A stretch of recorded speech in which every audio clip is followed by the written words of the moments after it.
왜 하나님은 자기 자녀들에게 고난을 허용하실까요? 왜 하나님이 자기 자녀들에게는 고난이 원천적으로 임하지 않도록 막아주지 않으시냐 하는 것입니다. 왜 하나님은 자기 자녀들에게 이 평범한 날의 고난을 넘어서서 때때로 불같은 시험을 허용하시냐는 거예요.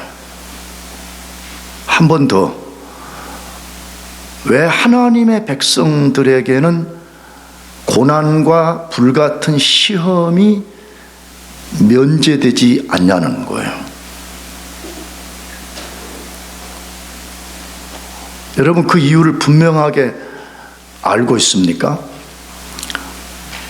우리가 그 이유를 분명하게 아는 것이 사활적으로 중요합니다. 왜냐하면 이 이유를 분명하게 알 때만이 우리가 고난 상황에 처할 때 하나님에 대한 오해, 하나님에 대한 불평을 종식할 수 있기 때문에 그렇습니다. 이걸 모르면 대부분의 사람들은 제일 먼저 하나님을 원망하기 시작합니다. 이 이유를 알아야 되는 또 다른 중요한 이유는 우리가 그 고난의 목적이 무엇인지를 잘 알고 올바른 대처, 반응을 함으로써 하나님이 고난을 허용하신 목적에 합당한 결과를 만들어낼 수 있기 때문에 그렇습니다. 마지막 이유는 우리가 그것을 정확하게 이해하고 반응할 때만이 고난이 고난 자체로 끝나지 않고 고난을 통해서 주시려는 하나님의 복을 우리가 손에 넣을 수 있기 때문에 그렇습니다. 이걸 제대로 이해하지 못하고 반응하지 못하면 어떤 사람들은 고난만 받고 끝나버리는 거예요. 고난을 받고 원망과 불평을 실컷 하다가 오히려 신앙적으로 뒤틀려 버리는 사람들이 굉장히 많기 때문에 그런 것입니다. 지난주에 말씀드린 대로 베드로 사도는 지난주 본문의 말씀부터 종말 시대를 살고 있는 우리 모두가 하나님 앞에서 힘써 지켜야 되는 10가지 계명을 말씀하셨습니다. 근데 그걸 지난주에는 엄밀하게 하면 4가지인데 나는 그걸 3포인트로 이제 준비를 했거든요. 근데 지난주에 한 포인트만 말씀을 드렸는데 그걸 다시 한번 리마인드 시키면 지난주 본문에 이렇게 돼 있어요. 첫 번째로는 정신을 차리고 근신하여 기도하라 그렇게 돼 있습니다. 꼭 그렇게 합시다 하면 하나님이 말씀하시는 거잖아요. 이거 바꿔놓으면 무슨 말이에요? 기도하기 위하여 정신을 차리고 뭐 하자고요? 근신하라 그 말이에요. 그러니까 기도가 얼마나 중요하면 10가지 계명 중에 제일 먼저 말씀을 하는데 그냥 기도하라 하지 않고 정신을 차리고 근신하여 기도하자 그렇게 말한다 이거예요. 두 번째로 무엇보다 서로 사랑하라 이렇게 되어 있습니다. 실제 그렇게 되어 있습니다. 무엇보다 가장 우선순위로 그 말과 같은 말이죠. 세 번째로는 하나님과 우리가 교회를 섬길 때에 하나님이 하시는 것처럼 하라 그렇게 되어 있어요. 얼렁뚱땅 하지 말라 그 말이죠. 하나님이 뭔가 우리들에게 공급하는 것처럼 너희도 그렇게 하라. 하나님이 말하는 것처럼 너희도 그렇게 말하라. 하나님이 어떤 일을 행하는 것처럼 너희도 그렇게 하라. 이게 종말 시대를 살고 있는 우리 모두에게 주어진 지난주 본문의 말씀이에요. 근데 오늘 사도 베드로가 종말 시대에 힘써야 되는 또 다른 것들을 말씀하고 있습니다. 그 많은 내용의 핵심을 한마디로 이렇게 줄이면 뭐냐 그러면 우리 삶에 찾아오는 고난 혹은 불같은 시험에 대해서 올바른 태도를 가지라는 거예요. 고난받을 때 바른 태도, 삶의 시험이 찾아올 때 하나님 앞에서 올바른 태도를 가지라. 그걸 말씀하는 거예요. 자, 다시 기억합시다. 그리스도인은 누구예요? 그리스도는 그냥 모태신앙이다 그런 거 아니에요. 그리스도인은요, 정확하게 뭐죠? 그리스도인의 원수인 죄, 세상, 마귀로부터 구원받은 사람입니다. 아멘이죠? 이것으로부터 구원받지 않은 사람은 그리스도인이 아닌 거예요. 그것으로부터 구원받은 그리스도인들은 잠깐 이 세상을 살아가게 되는데, 아주 잠깐 사는 동안에 필연적으로 고난과 불같은 시험을 당하게 됩니다. 우리가 살고 있는 미국 땅에서 베드로 전서를 받았던 1세기 그리스도인들 같은 시험을 겪는 사람은 거의 없습니다. 사실은 미국은 우리가 알지만 이 종교의 자유가 보장된 나라이기 때문에 그런 고난과 불시험을 당하는 사람은 거의 없습니다. 그러나 우리가 성경과 기독교 역사를 다룬 책들을 보면 1세기 그리스도인들은 예수를 믿는다 그러면 곧 그건 고난을 받는다는 거 똑같았대. 그래서 그들이 어떤 어려움 당했다 그래요? 상상을 초월한 경제적 어려움. 제일 먼저 사람이 경제적으로 어려우면요 굉장히 힘듭니다. 여러 가지로 상상을 초월하는 물리적 핍박, 실제적으로 그들은 피지컬리 핍박을 받았다잖아요. 상상을 초월하는 떠돌이 신세, 집과 직장과 모든 것을 빼앗겨버리고 떠돌이가 되는 삶, 상상을 초월하는 순교의 제물이 되었다고 성경과 성경 밖에 수많은 증거들을 말하고 있잖아요. 우리 대부분은 그런 극한의 고난과 불시험을 거의 당하지 않습니다. 우리는 누가 그런 사람도 있어요 지금요. 그러나 예수님을 따르는 것 때문에, 예수님의 제자로 살아가는 것 때문에 우리는 1세기 그리스도인들하고는 비교할 수 없지만 크고 작은 고난을 겪을 수가 있습니다. 어쩌면 이런 것도 고난일 수 있어요. 그렇잖아요. 그냥 교회 안 나와도 되잖아요. 안 나온다고 우리가 우리 영광교회가 무슨 특별 사법 경찰을 제대로 운영해가지고 가서 막 강제로 끌어놓은 것도 아니잖아. 가은이 그렇지? 안 나와도 되는 거예요. 근데 주의를 지키기 위해서 육체의 피곤함을 떨치고 일어나는 거예요. 귀찮음을 떨치고 일어나는 거예요. 육체의 본능을 따라 죄 짓고 살고 싶지만 죄를 배격하는 데서부터 오는 크고 작은 어려움들을 겪는 거예요. 나는 그래서 여러분들에게 도전을 좀 강하게 하는 목사이긴 하지만 내가 얼마나 많이 여러분들 자랑하는지 몰라. 왜냐, 저 교회 안 나와도 누가 이거 강제할 수가 있어요. 그렇잖아요. 근데 여러분들이 특세한다 그러면 찾아 나오고, 금요 예배한다 그러면 찾아 나오고, 주일 예배한다고 찾아 나오는 거 쉬운 일이 아니에요. 쉬운 일이 아니에요. 나가서 왜 그리스도인들 크고 작은 고난을 겪게 돼요? 세상과 동화되지 않으려는 것 때문에 어려움을 겪는 거예요. 사실은 이 세상이 왜 어렵냐 그러면 한편에는 우리가 세상과 동화되어 버리면 굉장히 세상 사는데 어려움이 없어요. 근데 세상과 동화되지 않고 다른 삶을 살려는 것 때문에 우리 삶에 고난과 불시험이 찾아오게 되어 있어요. 그리스도인들은. 자, 그러면 고난 혹은 불시험을 만날 때 어떤 자세를 가져야 되냐는 거예요. 어떤 태도로 이 고난과 불시험을 맞서야 되냐는 거예요. 첫 번째로 이상한 일을 만난 것처럼 반응하지 말라고 그래요. 뭐하요? 무슨 이상한 것.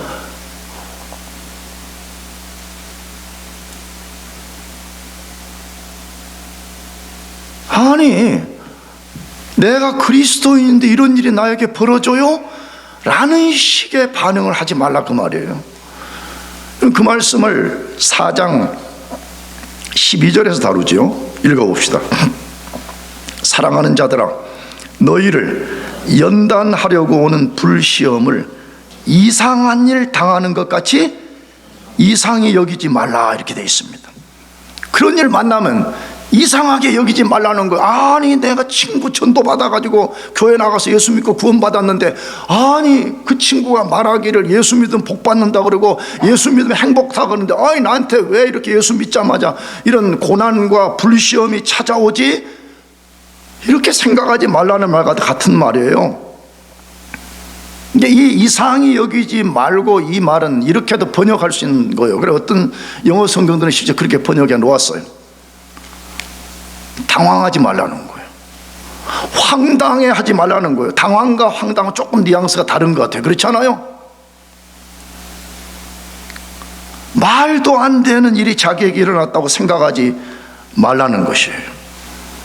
그런데 놀라운 것은요, 우리가 말씀에 딱 우리 영혼의 닻을 내리고 정신을 차리지 않으면 대부분은 불시험에 대해서 이상히 여기는 것이 보편적입니다. 왜 나한테 이런 일이 벌어지지? 왜 예수 믿는 게 이렇지? 라고 우리가 반응하기가 매우 쉽습니다. 그렇다면 베드로 사도는 왜 우리가 그런 상황을 만났을 때 이상히 여기지 말라고 지금 말씀하시는 거예요? 다시 본문에 뭐라 그랬죠? 사랑하는 자들아, 너희를 뭐 하려고? 최근에 그 연단이랑 똑같은 말이에요. 너희를 시련하라고 오는 불시험, 이렇게 돼 있어요. 이게 왜 하나님이 우리에게 고난과 불시험을 허용한대요? 너희를 뭐 하려고? 연단, 너희를 시련하려고 하나님이 허용하신다는 거예요. 자, 다시 하나님이 왜 우리에게 불시험을 허용하신다고요? 너희를 뭐 하려고요? 연단, 시련시키려고 그렇다는 거예요. 내가 어제 특세 아침에도 그 말씀 드렸어요. 왜? 이 베드로전서는 사실은 그 그림을 가져온 거거든요. 광산에서 금이 섞인 광물을 캐가지고 와. 그거 시중에 바로 내다 팔지 못하잖아요. 어떻게 해요? 그 광물을 용광로에 집어넣어 가지고 그 금에 붙어있는 모든 불순물을 제거해내야만이 그때 순금이 되는 거잖아요. 하나님도 우리의 영적 불순물들을 제거하신다는 거예요. 그 불순물을 제거하는 방식이 뭐냐 그러면 고난과 불시험이라는 거예요. 그래서 영적 불순물을 뜯어내는 거예요. 어그러지고 뒤틀린 것들을 바로 잡는 거예요. 육체적 피지컬리는 매우 강해 보이지만 영적으로 허약하기 짝이 없는 인간을 영적으로 강하게 만들기 위해서 하나님이 불시험을 허용하시는 것입니다. 그 사도가 너희 진짜 그리스도인 맞냐? 너희 삶에 불시험이 찾아왔냐? 이상히 여기지 말라는 거예요. 왜? 그걸 통해 가지고 여러분과 저를 시련, 단련, 연단을 시키려는 목적 때문에 그런 거기 때문에 아이고 이렇게 하지 말라 그 말인 거죠. 근데 사도 베드로가 이 원리를 오늘 본문에서만 말씀한 것이 아니라 이미 베드로전서 1장 6절에서 7절로 이미 말씀한 거예요. 근데 이걸 다시 한 번 더 이야기하면서 강조하는 거지. 그 내용이 뭐였어요? 그러므로 너희가 이제 여러 가지 시험으로 말미암아 잠깐 근심하게 되지 않을 수 없으나 오히려 크게 기뻐하도다. 너희 믿음의 확실함은, 믿음의 시련이 그 말을 최근에 성경 그렇게 번역했죠. 불로 연단하여도 없어질 금보다 더 귀하여 예수 그리스도에 나타나실 때 칭찬과 영광과 존귀를 얻게 할 것이라고 말했습니다. 앞쪽에서도 분명하게 말했어. 우리가 여러 가지 시험을 만나게 될 때 어떻게 우리가 반응해야 되냐는 거예요. 기뻐하라고 말해요. 근데 뭐 때문에? 연단, 단련을 시켜가지고 영적 더러운 불순물들을 제거하고 영적으로 하나님 보시기에 뒤틀려져 있는 것, 트위스트 되어 있는 걸 바르게 잡고, 껍데기로는 대단한 것처럼 보이는데 영적으로는 아주 허약하기 짝이 없는 그런 인생들을 견고히 세우려는 목적 때문이라는, 그렇기 때문에 너희들은 기뻐하고 즐거워하라라고 말씀하고 있는 것이에요. 다시 여기 최근 성경은 확실함이라고 번역했고, 내가 갖고 있는 옛날 개역 한글은 시련이라고 번역을 했는데 헬라어는 똑같은 거예요. 근데 그 말을 각각의 번역 성경마다 조금 다르게 했는데, 가장 좋은 번역은 뭐냐 그러면 연단 혹은 가치 검증, 그 뜻을 갖고 있어요. 우리가 읽은 거는 뭘로 했어요? 확실함, 이렇게 번역을 한 거예요. 이 말 속에 뭐가 들어있어요? 하나님은 2000년 전뿐 아니라 지금도 불시험을 통해서 자기 백성의 믿음의 진이 진짜냐 아니냐 말이야. 그냥 껍데기로만 믿는 건가, 아니면 진짜 그 사람이 진짜 믿음을 갖고 있는지 여부를 갈라낸다는 거죠. 나가서 그의 가치를 검증하는 거예요. 진짜 영적인 사람 맞냐는 거예요. 나가서 진짜 이 사람이 확실한 하나님의 사람인가 검증한다는 거예요. 자, 그렇다면 질문해 봅시다. 여러분과 저와 우리 가운데 고난, 불시험이 필요치 않은 사람이 있겠습니까? 만일 우리 중에 어떤 사람이 손을 들고, 목사 양반, 나는 그런 시험이 필요 없는 사람입니다, 나는 완전히 가치가 검증이 되었고 나는 완전히 확실한 사람입니다 라고 말하는 사람이 있다면, 그 사람은 지금 자기를 뭐라고 말하는 거예요? 나는 첫째 죄가 없는 사람입니다, 나는 영적으로 어그러짐이나 연약함이 하나도 없는 사람입니다, 선언하는 것과 똑같은 것이에요. 과연 우리 중에 그런 사람이 있을까요? 아무도 없습니다. 그래서 하나님은 우리를 고통 속으로 몰아넣으려고 그러는 것이 아니라, 진짜 우리가 순금 같은 그런 영적 존재가 되도록 하기 위해서 하나님이 우리들의 고난을 허용하신다는 거예요. 그래서 이 말이 여러분에 좀 과격하게 들릴지 모르겠지만, 나도 본능적으로는 고난을 좋아하지 않습니다. 그러나 우리는 필연적으로 고난이 필요한 존재라고 나는 항상 인식하고 살아요. 여러분도 마찬가지라고 나는 생각해요. 우리가 좋아하는 다윗이 시편에서 이 고난을 뭐라고 고백했는가를 같이 읽어봅시다. 119편 67절. 고난당하기 전에는 내가 그릇 행하였더니 이제는 주의 말씀을 뭐하나이다? 지키나이다. 비포와 애프터를 구분했죠. 고난당하기 전에는 그릇 행하였어. 여러분 조심해야 됩니다. 내가 그릇 행함의 기준이 내가 기준을 정한 것인가, 아니면 하나님이 기준을 정한 것인가, 우리가 매우 주의해야 됩니다. 많은 사람들은 자기가 기준을 정해놓고 자기는 옳다고 여기는 거예요. 근데 다윗이 극한 고난을 당하기 전에는 그거 못 깨달았다는 거예요. 근데 뭐라고 말해요? 이제는, 다시 한번, 고난을 당한 후에는 주의 말씀을 뭐하나이다? 지키나이다. 뭐 하는 거예요? 깨달은 거예요. 과거에 자기가 잘못된 것이 무엇인지를 깨달은 거죠.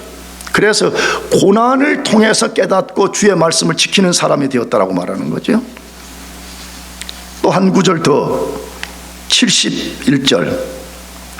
고난당하는 것이 내게 유익이라. 고난당하는 것이 내게 뭐래요? 유익이래. 여러분, 이건 단순하게 다윗의 그냥 개인 고백을 써놓은 게 아니에요. 하나님이 다윗의 이야기를 성령의 감동으로 가지고 와서 우리들의 계시를 주는 게 뭐냐고 하면, 하나님도 똑같이 그렇게 본다는 거예요. 우리들에게 진짜 유익이 뭐냐고 말할 때 역설적으로 고난 속에 유익과 축복이 있다는 거예요. 다윗이 고난을 통해서 뭘 얻었다고 말해요? 이로 말미암아 내가 주의 율례들을 뭐하게 되었나이다?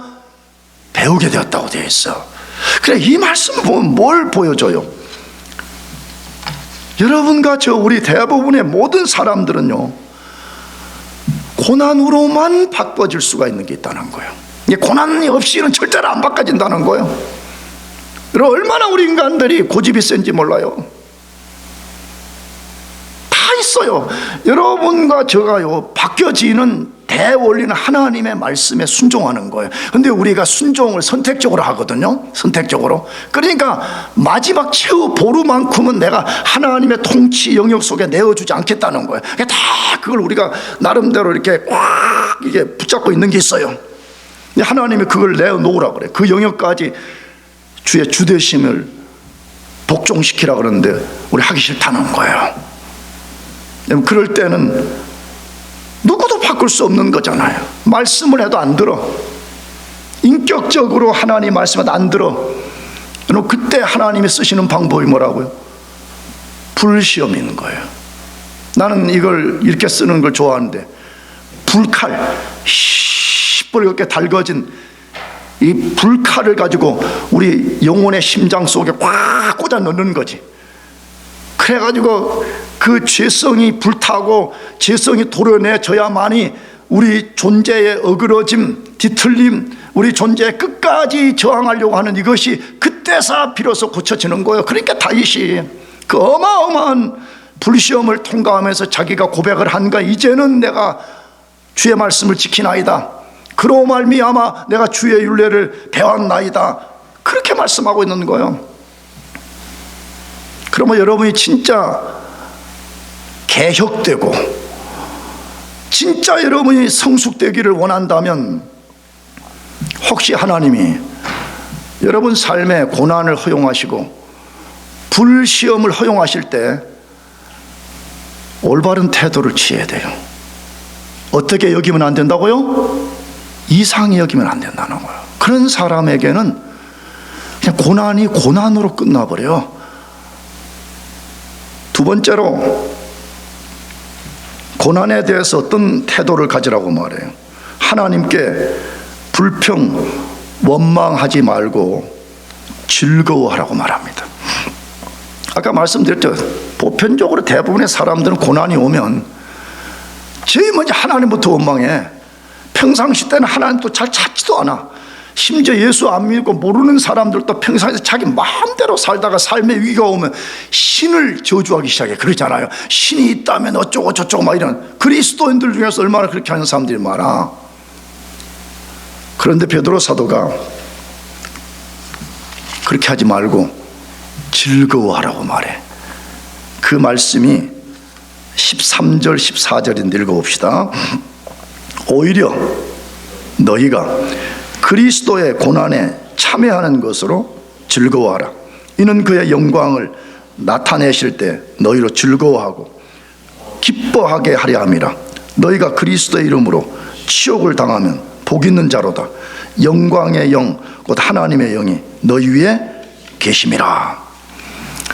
자, 이 말씀을 우리가 만일에 신학적이에, 다시 말하면 하나님의 의도가 무엇인지를 모른 채 읽으면 얼마나 세상 사람들이 가르치는 것과 정반대되는 이야기를 해요. 그렇잖아요. 세상은 뭐라고 말해요? 고난을 받지 말아라. 심지어 교회가 고난을 기쁘게 받아들여야 된다고 말하면 그걸 이해 못하는 세상 사람들은 그러니까 교회가 문제라는 거예요. 그렇지 않아도 인생에 문제가 많은데 어떻게 하면 우리가 고난을 받지 않을 뿐만 아니라 끊임없이 너는 굉장히 괜찮은 존재라고 우리를 지켜 세워줘야 된다라고 말하는 세상이란 말이에요. 그런데 성경에 와보니까 아니, 고난을 받는데 원망하지 말고 뭐 하라고요? 즐거워하라. 다시, 여러분, 사도 베드로가 이 성경을 썼다는 말은 사도 베드로의 논문이 아니에요. 이거는요, 하나님이 성령의 감동을 통해 가지고 베드로 사도를 감동시켜서 쓴 것이기 때문에 궁극적으로 베드로 사도의 이 말은 하나님의 말씀입니다. 믿습니까? 근데 하나님이 뭐라고요? 오직 그리스도의 고난에 참여하는 것으로 즐거워하라 라고 말씀하고 있습니다. 그럼 당연히 우리는 성경을 제대로 읽는다면 당연히 질문을 던져야 돼. 무슨 질문이에요? 아니 왜 그리스도의 고난에 참여하는데 즐거워해야 되냐는 거예요. 그렇잖아요. 그래서 성경이 답을 하는 거예요. 성경 읽을 때 그래 질문이 필요한 거예요. 그냥 읽으면 성경은 우리에게 아무 대답도 안 한단 말이에요. 그럼 왜 우리가 그런 상황에서 즐거워해야 되냐 하는 것이에요. 첫째로는요, 이게 부정적 이유인데, 우리가 세상을 사랑하다가 고난을 당하는 것, 아니면 우리가 뭔가 심대한 하나님 앞에 미스테이크를 범하거나 죄를 범해가지고 고난을 당할 때 즐거워하라고 하는 말이 아니라는 거예요. 이게 지금요. 무슨 이해되겠죠? 얼마나 우리가 그리스도를 위해서 고난을 당하는 것이 아니라 자기가 뭔가 잘못해가지고 고난을 불러들이고 고난에 사로잡히는 경우가 굉장히 많아요. 근데 그럴 때 즐거워하라는 말씀이 아니라는 것을 꼭 기억하라 이 말이에요. 그럼 뭐라 그랬죠? 다시 오직 그리스도의 고난에 참여하는 것 때문에 즐거워하라라고 말했습니다. 이 말이 굉장히 중요한 거죠. 이 말은 무슨 뜻이에요? 예수님을 자신의 구주로 믿어요. 그럼 그 사람은 그 순간에 그리스도를 따라야 되는 제자가 되는 거잖아요. 그리스도인과 제자는 분리된 사람을 말하지 않아요. 그리스도인이 따로 있고 제자 훈련을 조금 공부하면 제자가 된 그런 게 아니에요. 그리스도인은 모두가 그리스도의 제자인 거예요. 제자라는 말은 뭐라 그랬어요? 원문대로 하게 되면 두 가지 의미가 있고 그 다음에 하나는 해석적 의미를 담고 있는 거예요. 뭐지요? 첫째는 배우는 사람. 뭐 하는 사람? 배우는 사람이에요. 마데테스라는 제자라는 말은 배우는 사람이에요. 예수를 배우는 사람이에요. 두 번째는 뭐라 했죠? 따르는 사람. 그리스도를 따라가는 사람이에요. 그가 죽음의 자리에 가면 우리도 죽음의 자리까지 가는 거예요. 세 번째 해석적 번역은 뭐예요? 순교자란 말이 거기서 나왔죠? 순교자라는 말이 마데테스라는 말에서 나온 거예요. 그러니까 내가 예수를 구주로 믿는다는 말이 이게 사실은 굉장히 한편에 위험한 거예요. 사실은 예수를 나의 구주로 받아들인다는 것은 부정적으로 보면 나는 모든 위험을 받아들이겠다는 거예요. 근데 예수 따르는 것 때문에 겪는 삶의 모든 고난을 지금 말하는 거예요. 그럴 때 너희들은 원망하고 불평하지 말고 즐거워하라 그렇게 말하는 거예요. 그렇게 하시길 축복합니다. 아멘. 얼마나 멋져요. 그런 사람이 진짜 멋진 그리스도인 거야. 그런 사람이 진짜 복 있는 그리스도인인 거야. 두 번째로 왜 사도가 그렇게 말씀한 거예요? 그리스도의 고난에 참여하는 것 때문에 고난을 받는 것은 그리스도와 연합된 증거를 드러내는 것이기 때문에 즐거워하라고 말해요. 지금 문맥이 그렇게 말하잖아. 왜? 우리 그리스도의 고난 때문에 고난을 받는 거란 말이에요. 그 말은 뭘 내포하고 있어요? 왜 우리가 세상 사람들과 다른 관점으로 예수 때문에 헌신하고 예수 때문에 희생당하고 예수 때문에 왜 우리가 고난을 당하냐 이 말이에요. 그건 뭐 때문이에요? 내가 그리스도와 연합되었기 때문에, 그리스도가 나를 죄에서 구원해 준 그 상상할 수 없는 은혜 때문에 내가 물리적으로 뭔가 손에 넣은 게 없지만 내 영혼 속에 불도장이 꽉 찍혀 있는 거예요. 너는 예수의 종이다. 너는 예수의 제자다. 너는 예수의 사람이다는 것이 우리 영혼 속에 꽉 박혀 있기 때문에 예수를 위해서 헌신하는 거 돈이 생기지도 않아. 예수를 위해서 고난받는 거 무슨 크레딧을 받는 것도 없어. 그렇지만 내가 예수를 위해서 고난을 기꺼이 감당해. 뭐라고요? 나 자신이 예수와 연합되어 있다는 걸 자기 영으로부터 증거해내는 행위이기 때문에 즐거워하라 그렇게 말하는 거예요. 세 번째로는 왜 우리가 즐거워하라 그렇게 말해요? 우리가 만약 그리스도를 위해서 고난을 받으면 그리스도의 영인 성령이 그 사람 위에 있다라고 본문에 말했어요. 놀라운 비밀인 거죠. 그러니까 그런 사람들은 뭘 경험하게 돼요? 하나님의 임재를 고난 중에 깊이 경험하게 됩니다. 그래서 영국의 위대한 설교자 스펄전이 뭐라고 말했느냐? 잘 들어보세요.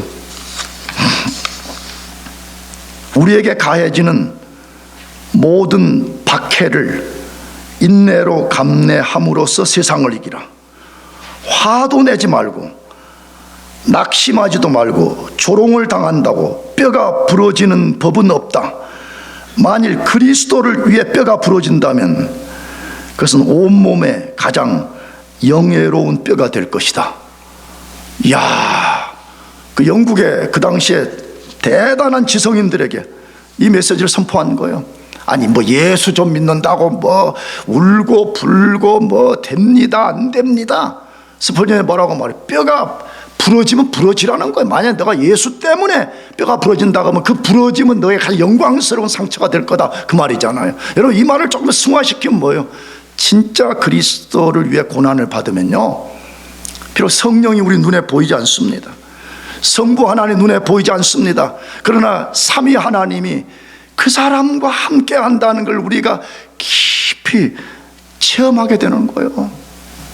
그러니까 잘 보세요. 기독교 역사에 위대한 하나님의 사람들이 그 숱한 고난을 받고도 불평 없이 그 길을 간 이유가 어디에 있는 거예요? 그리스도의 고난을 위해서 고난을 받을 때 하나님의 영이 자기들 가운데 함께 한다는 것을 그들이 온 존재로 체험했기 때문에 그런 것입니다. 난 진짜 그걸 체험하고 싶어요. 여러분은 어떻습니까? 그냥 종교인으로 살고 싶습니까? 아니면 진짜 오늘 말씀과 같이 그리스도의 영이 여러분 위에 임하시는 것을 경험하고 싶습니까?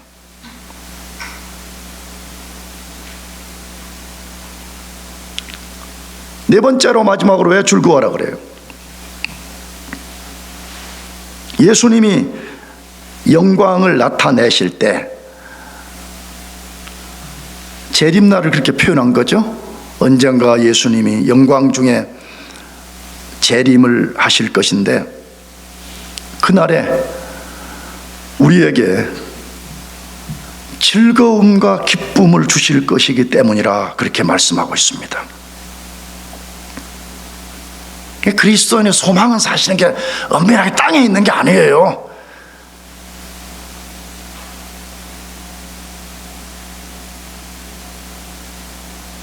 목사와 신학자들이 그런 것 같아. 진자의 추라는 거 알죠? 시계추가 이렇게 왔다 갔다 하는 걸 말하잖아요. 근데 자꾸 이제 천국을 너무 강조를 많이 해. 예전에 교회가 부흥될 때는 천국만이 우리의 소망이다 그렇게 너무 강조를 하니까 또 이상한 또 이제 뭐 균형을 맞춘다는 둥 해가지고 신학자와 목사들이 또 뭐라고 말하냐고 하면, 야 그건 너무 타계주의자다, 너무 그건 허무주의를 조장하는 거다, 우리 현실의 삶도 중요한 거다. 그래서 또 이 진자의 추를 너무 이쪽으로 또 끌고 와버린 거예요. 그러니까 지금은 너무 사람들이 예수 믿는 소망을 땅에만 두고 있단 말이에요. 그래서 천국에 대한 소망이 없는 거예요. 천국을 사모하지 않아요. 천국을 그리지 않아요. 내가 이해한 성경은 뭐냐? 물론 우리가 짧은 인생을 살면서 현실 속에서 하나님이 주어진 소명을 감당해야 됩니다. 그러나 우리의 궁극적 소망은 땅에 있지 않아요. 그리스도 재림 날에 있는 거예요. 근데 만약에 우리 그리스도의 고난에 기꺼이 우리가 참여하는 사람이 된다면 그 날이 너희들의 큰 기쁨과 즐거움의 날이 될 것이라고 말해요. 그래서 성경에 많은 곳에서 뭘 말하냐 그러면 그리스도 재림날 우리가 받을 영광, 즐거움, 기쁨은 현재 우리가 당하는 잠깐의 고난과 대비를 할 때 땅에서 당하는 고난은 아주 가벼운 것이라고 말하고 마지막 날 얻게 되는 것은 아주 무거운 것이라고 이렇게 표현했어요. 그 유명한 성경이 고린도후서죠. 읽어봅시다. 고린도후서 4장 17절. 우리가 잠시 받는 환난에 경한 것이 지극히 크고 영원한 영광에 중한 것을 우리에게 이루게 하매니 우리가 주목하는 것은 보이는 것이 아니요 보이지 않는 것이니 보이는 것은 잠깐이요 보이지 않는 것은 영원함이라. 여러분 선택해요. 보이는 잠깐 있다가 썩어 없어질 것을 붙잡으려면 나는 잡으라 그래. 선택해요 여러분이. 영원한 것을 부여잡을 것인가 잠깐 있다가 사라져버릴 걸 사로잡을 것인가. 근데 뭐라고 했을까? 앞절에 다시 우리가 잠시 받는 환난에 경한 것, 가벼운 것이 그 말이죠. 지극히 크고 영원한 영광에 중한 것을 우리에게 이루게 하려 함이라라고 되어 있습니다. 그리스도인은 뭘 붙잡는 사람이에요? 눈앞에 잠깐 있다가 없어질 거? 아니 그게 좋으면 그걸 하라니까. 나는 성경을 읽으면서 이런 생각을 많이 해요. 성경에 소개된 위대한 하나님의 사람들이 은행 이런 데 뭐 경제 이론으로 하게 되면 굉장히 대차대조를 다 해가지고 어떤 게 진짜 자기 인생에 큰 이득이 될 것인지를 꿰뚫어 본 사람이라고 나는 이해를 해요. 세상 관점에서 보면요, 성경의 사람들은 그냥 어리석은 사람들 같아. 그렇지 않아요?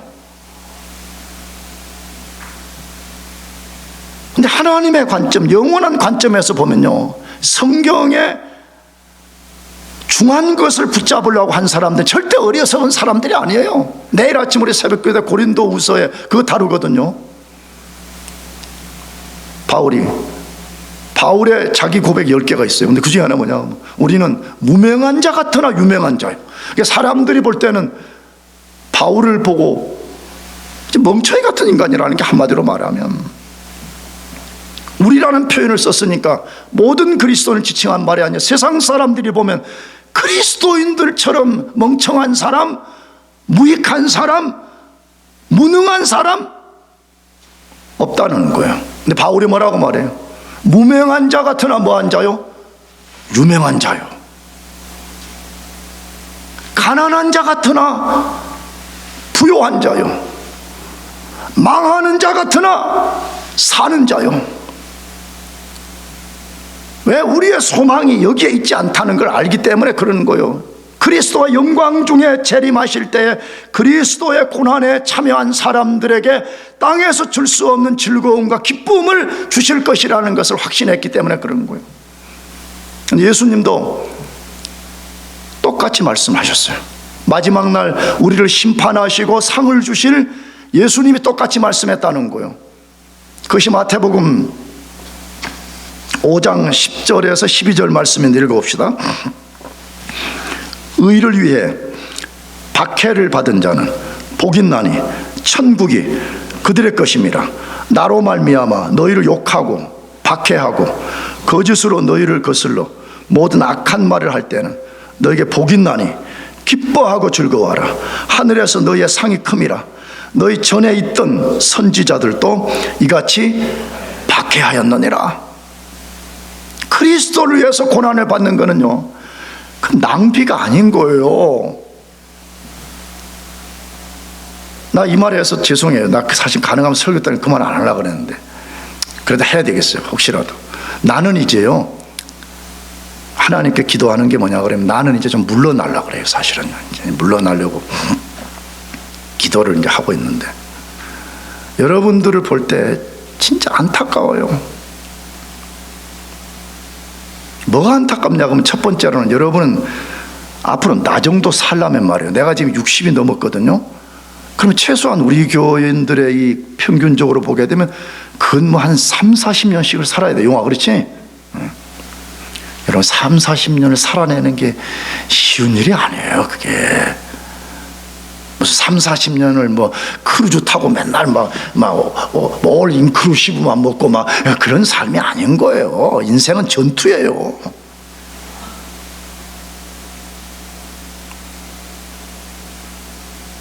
근데 가장 내가 안타까워하는 마음이 뭐냐 그러면 본질을 못 보는 것처럼 느껴져서 그런 거예요. 그리스도를 위해서 고난을 받는 것이 인생의 가장 큰 것을 붙잡는 지혜인데 그걸 못 보는 건지 안 잡으려고 그런 건지 난 잘 모르겠어. 여러분, 인정하든 인정하지 않든 마지막 심판주가 되실 그리스도, 그분이 이 땅에 계시는 동안에 친히 말씀하시기를 뭐라고요? 그리스도의 고난에 동참하는 사람들이 복이 있다는 거예요. 왜? 그 날에 너희의 상이 큼이라 그렇게 돼 있어요. 사랑하는 교우 여러분들, 예수 믿는 것은 종교생활하는 거 아니에요. 그냥 자기 이론 갖고 뭐 몇 가지 뭐 말하는 그런 게 아니에요. 고난에 담대히 맞서고 불같은 시험 앞에서도 굴하지 아니하고 앞으로 주어질 영광의 중한 것을 내다보면서 그것과 비교할 수 없는 아주 하찮은 것, 경한 것, 가벼운 이 고난을 능히 극복하며 가는 거예요. 그래서 여러분 모두가 영혼에 뒤틀려진 것들이 바르게 펴지고 영혼의 불순물들이 진짜 완전히 좀 이렇게 떨어져 나가고 영적으로 허약하기 그지없는 여러분의 지정의, 영혼, 속사람, 기질, 성향, 이것들이 완전히 강해져서 우리도 바울처럼 살아봅시다. 우리도 바울의 고백처럼 말을 하는 데까지 나가보십시다. 그렇게 한다 그러면 얼마나 하나님이 여러분과 우리 모두를 기뻐하시겠어요. 그렇게 되시기를 주 예수의 이름으로 축원합니다. 기도하겠습니다.